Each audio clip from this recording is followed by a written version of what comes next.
Hello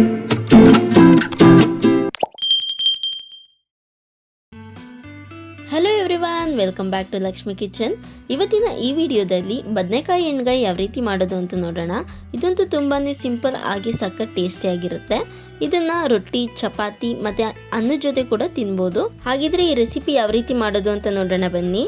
ಮೊದಲಿಗೆ ಒಂದು frying ಪ್ಯಾನ್ಗೆ ಒಂದು 4 ಸ್ಪೂನ್ ಆಗುವಷ್ಟು ಕಡಲೆ ಬೀಜನ ತೊಗೊಂಡಿದ್ದೀನಿ. ಕಡಲೆ ಬೀಜನ ಇಲ್ಲಿ ಡ್ರೈ ರೋಸ್ಟ್ ಮಾಡ್ಕೋಬೇಕಾಗುತ್ತೆ. ಕಡಲೆ ಬೀಜನ ಅದ್ರ ಬಣ್ಣ ಬದಲಾಗೋವರೆಗೂ ಚೆನ್ನಾಗಿ ಫ್ರೈ ಮಾಡಿಕೊಂಡು ತಣ್ಣಗಾದ ನಂತರ ಅದ್ರ ಮೇಲಿರುವಂತಹ ಸಿಪ್ಪೆ ಎಲ್ಲ ತೆಗೆದಿಟ್ಕೋಬೇಕಾಗತ್ತೆ. ನಂತರ ಅದೇ ಫ್ರೈಯಿಂಗ್ ಪ್ಯಾನ್ಗೆ ಒಂದು 3 ಸ್ಪೂನ್ ಆಗುವಷ್ಟು ಬಿಳಿ ಎಳ್ಳನ್ನು ಹಾಕೊತಾ ಇದ್ದೀನಿ. ಬಿಳಿ ಎಳ್ಳನ್ನು ಕೂಡ ಚೆನ್ನಾಗಿ ಫ್ರೈ ಮಾಡ್ಕೋಬೇಕಾಗುತ್ತೆ.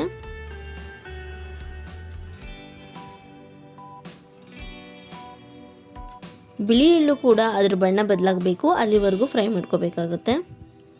ಈ ಎರಡೇ ಇಂಗ್ರೀಡಿಯೆಂಟ್ಸ್ನ ನಾವು ರೋಸ್ಟ್ ಮಾಡಬೇಕಾಗಿರೋದು. ಇನ್ನು ಮಿಕ್ಕಿರೋದನ್ನೆಲ್ಲ ನಾವು ಡೈರೆಕ್ಟ್ ಮಿಕ್ಸಿ ಜಾರ್ಗೆ ಹಾಕೋಬೋದು. ಇದಾಗಿದೆ. ನಂತರ ನಾನಿಲ್ಲಿ ಒಂದು ಅರ್ಧ kg ಆಗುವಷ್ಟು ಬದನೆಕಾಯಿನ ತೊಗೊಂಡಿದ್ದೀನಿ. ಬದನೆಕಾಯಿನ ಈ ರೀತಿ 4 ಭಾಗಗಳನ್ನ ಮಾಡ್ಕೊಂಡಿದ್ದೀನಿ. ಈ ರೀತಿ 4 ಭಾಗ ಮಾಡಿಕೊಂಡು ಬದನೆಕಾಯಲ್ಲಿ ಏನಾದರೂ ಹುಳ ಇದೆಯಾ ಅಂತ ನೋಡ್ಕೋಬೋದು. ಹಾಗೆಯೇ ಇದನ್ನು ನೀರಿಗೆ ಹಾಕಿ ಇಟ್ಕೊಳ್ಳೋದ್ರಿಂದ ಬೇಗ ಕಪ್ಪಾಗೋದಿಲ್ಲ. ನಂತರ ಒಂದು ಮಿಕ್ಸರ್ ಜಾರ್ಗೆ 1/4 ಕಪ್ ಆಗುವಷ್ಟು ಹಸಿ ತೆಂಗಿನಕಾಯಿ ಮತ್ತು ಒಣಕೊಬ್ಬರಿನ ತೊಗೊಂಡಿದ್ದೀನಿ. ಹಾಗೆಯೇ ಸ್ವಲ್ಪ ಶುಂಠಿ ಬೆಳ್ಳುಳ್ಳಿ. ನಂತರ ನಾವು ಹುರಿದಿಟ್ಕೊಂಡಿದ್ವಲ್ಲ ಕಡಲೆ ಬೀಜನ ಹಾಕಿ ಒಂದ್ಸಲ ಮಿಕ್ಸಿಲಿ ರುಬ್ಕೋಬೇಕಾಗತ್ತೆ. ನೋಡಿ, ಈ ರೀತಿ ಆಗಿದೆ. ಈಗ ನಾವು ಹುರಿದಿಟ್ಕೊಂಡಿದ್ವಲ್ಲ ಬಿಳಿ ಎಳ್ಳು, ಅದನ್ನು ಕೂಡ ಹಾಕೋಬೇಕು. ಹಾಗೆ ಸ್ವಲ್ಪ ಕೊತ್ತಂಬರಿ ಸೊಪ್ಪು ಮತ್ತು ಒಂದು ಈರುಳ್ಳಿನ ನಾನು ಈ ರೀತಿ ಕಟ್ ಮಾಡಿ ಹಾಕೋತಾ ಇದ್ದೀನಿ. ನಂತರ ಒಂದು 4 ಟೊಮೆಟೊ ಹಣ್ಣನ್ನು ಈ ರೀತಿ ಕಟ್ ಮಾಡಿ ಹಾಕೋತಾ ಇದ್ದೀನಿ. ಟೊಮೆಟೊ ಹಣ್ಣು ಜಾಸ್ತಿ ಬೇಡ ಅನ್ನೋರು 2 ಟೊಮೆಟೊ ಹಣ್ಣನ್ನು ಹಾಕ್ಕೊಂಡು ಸ್ವಲ್ಪ ಹುಣಸೆಹಣ್ಣು ರಸ ಕೂಡ ಹಾಕೋಬೋದು. ನಂತರ ಒಂದು ಪೀಸು ಚಕ್ಕೆನ ಹಾಕೋತಾ ಇದ್ದೀನಿ. ಚಕ್ಕೆನ ಈ ರೀತಿ ಮುರಿದ್ಬಿಟ್ಟು ಹಾಕ್ಕೊಂಡ್ರೆ ಬೇಗ ರುಬ್ಬುತ್ತೆ. ನಂತರ 1 ಸ್ಪೂನ್ ಆಗುವಷ್ಟು ಧನಿಯಾ ಪುಡಿ, ಹಾಗೆಯೇ 1.5 ಟೇಬಲ್ ಸ್ಪೂನ್ ಆಗುವಷ್ಟು ಖಾರದ ಪುಡಿ,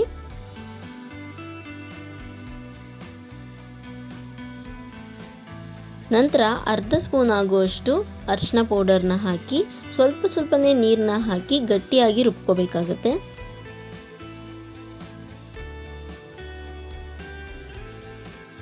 ನೋಡ್ತಾ ಇರ್ಬೋದು ನೀವಿಲ್ಲಿ ನಾನು ಈ ರೀತಿ ಗಟ್ಟಿಯಾಗಿ ರುಬ್ಕೊಂಡಿದ್ದೀನಿ.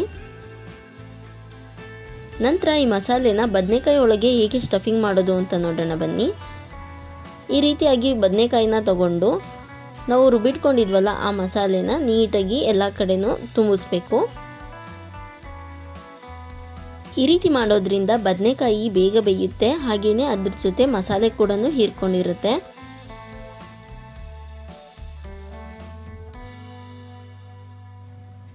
ನೋಡ್ತಾ ಇರ್ಬೋದು ನೀವಿಲ್ಲಿ ನಾನೆಲ್ಲ ಬದನೆಕಾಯಿಗೂ ಈ ರೀತಿ ಮಸಾಲೆನ ತುಂಬಿಸಿಟ್ಕೊಂಡಿದ್ದೀನಿ. ಈಗ ಒಂದು ಕಡಾಯಿಗೆ ಒಂದು 5 ರಿಂದ 6 ಟೇಬಲ್ ಸ್ಪೂನ್ ಆಗುವಷ್ಟು ಅಡುಗೆ ಎಣ್ಣೆನ ಹಾಕೋಬೇಕಾಗುತ್ತೆ. ಈ ರೆಸಿಪಿ ಮಾಡೋದಕ್ಕೆ ಒಂದು ಸ್ವಲ್ಪ ಎಣ್ಣೆ ಜಾಸ್ತಿನೇ ಬೇಕಾಗುತ್ತೆ. ನಂತರ ಎಣ್ಣೆ ಕಾದಾದ್ಮೇಲೆ ಸ್ವಲ್ಪ ಜೀರಿಗೆ ಹಾಕೋಬೇಕು. ಈ ಜೀರಿಗೆ ಬದಲು ನೀವು ಓಂಕಾಳು ಕೂಡ ಉಪಯೋಗಿಸ್ಬೋದು. ಹಾಗೆಯೇ ನಾನು ಒಂದು ಈರುಳ್ಳಿನ ಈ ರೀತಿ ಸಣ್ಣದಾಗಿ ಕಟ್ ಮಾಡ್ಕೊಂಡಿದ್ದೆ, ಅದನ್ನು ಕೂಡ ಹಾಕೋತಾ ಇದ್ದೀನಿ. ಹಾಗೆ ಸ್ವಲ್ಪ ಕರಿಬೇವನ್ನ ಹಾಕಿ ಈರುಳ್ಳಿ ಬಣ್ಣ ಬದಲಾಗಬೇಕು, ಅಲ್ಲಿವರೆಗೂ ಚೆನ್ನಾಗಿ ಫ್ರೈ ಮಾಡ್ಕೋಬೇಕಾಗತ್ತೆ.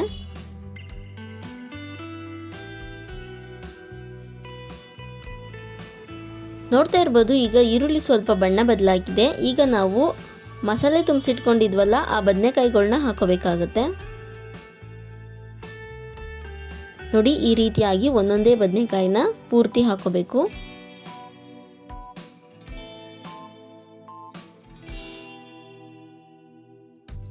ಈ ರೀತಿ ಎಲ್ಲ ಬದನೆಕಾಯಿಗಳನ್ನು ಹಾಕಾದ್ಮೇಲೆ 5 ನಿಮಿಷ ಏನು ಕೈ ಆಡಿಸ್ದಲೆ ಹಾಗೆ ಪ್ಲೇಟ್ನ ಮುಚ್ಚಿ ಬೇಯಿಸ್ಕೋಬೇಕಾಗತ್ತೆ.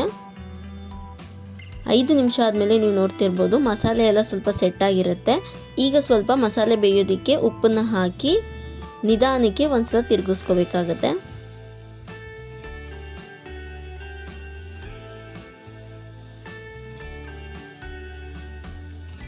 ನಾವು ಆಗಲೇ ಒಂದ್ಸಲ ಮುಚ್ಚಿ ಬೇಯಿಸಿರೋದ್ರಿಂದ ಮಸಾಲೆ ಎಲ್ಲೂ ಹೊರಗಡೆ ಬರೋದಿಲ್ಲ.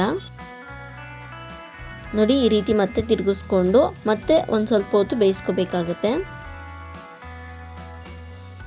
ನೋಡ್ತಾ ಇರ್ಬೋದು ಈಗ ಬದನೆಕಾಯಿ ಬೆಂದಿದೆ. ಈಗ ನಾವು ರುಬ್ಬಿಟ್ಕೊಂಡಿದ್ವಲ್ಲ ಆ ಮಸಾಲೆಯಲ್ಲಿ ಉಳಿದಿರುವಂತಹ ಮಸಾಲೆನ ಹಾಕೋತಾ ಇದ್ದೀನಿ.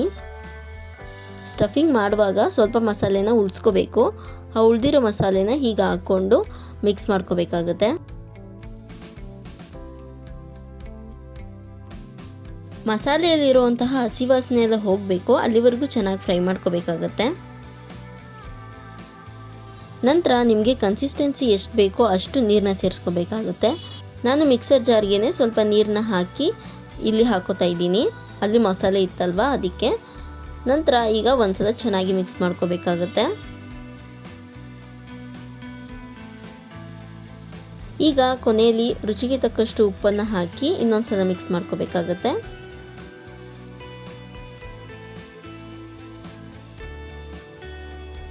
ಮಿಕ್ಸ್ ಮಾಡಿದ ನಂತರ ಕರೆಕ್ಟಾಗಿ ಒಂದು 10 ನಿಮಿಷಗಳ ಕಾಲ ಬೇಯಿಸ್ಕೊಂಡ್ಬಿಟ್ರೆ ಬದನೆಕಾಯಿ ಎಣ್ಗಾಯಿ ರೆಡಿ ಆಗಿಬಿಡುತ್ತೆ.